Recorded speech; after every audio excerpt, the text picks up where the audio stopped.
బంగాళాఖాతంలో మరో అల్పపీడనం అయితే ఏర్పడబోతోంది.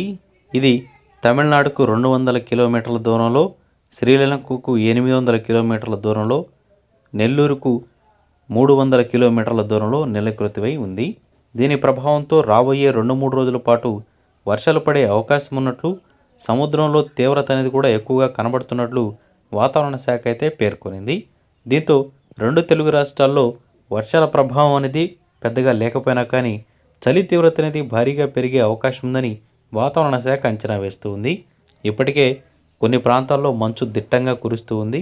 అదేవిధంగా చలి తీవ్రత అనేది కూడా గట్టిగా పెరిగిపోయింది.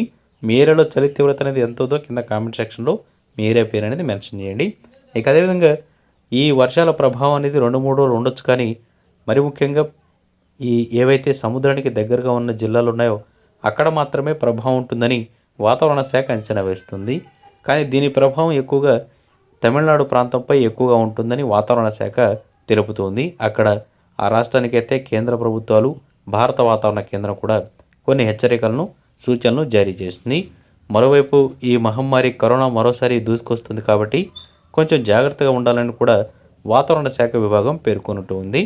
ఇక తెలుగు రాష్ట్రాలైన తెలంగాణ మరియు ఆంధ్రప్రదేశ్లో మాత్రం ఓ మోస్తరు నుంచి తేలికపాటి వర్షాలు కురుస్తాయని, అక్కడక్కడ పిడుగులు పడే అవకాశం ఉందని జాగ్రత్తగా ఉండాలని పేర్కొనింది.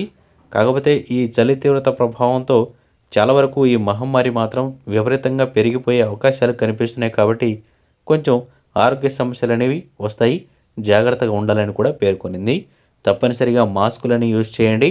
చలి ఉన్న ప్రాంతాల్లో మాత్రం ఎండ వచ్చే వరకు కొంచెం బయట తిరగొద్దని కూడా వాతావరణ శాఖ విభాగం పేర్కొంటూ ఉంది. సో ఇది ఈరోజు వాతావరణ శాఖకు సంబంధించి ఉన్న అప్డేట్.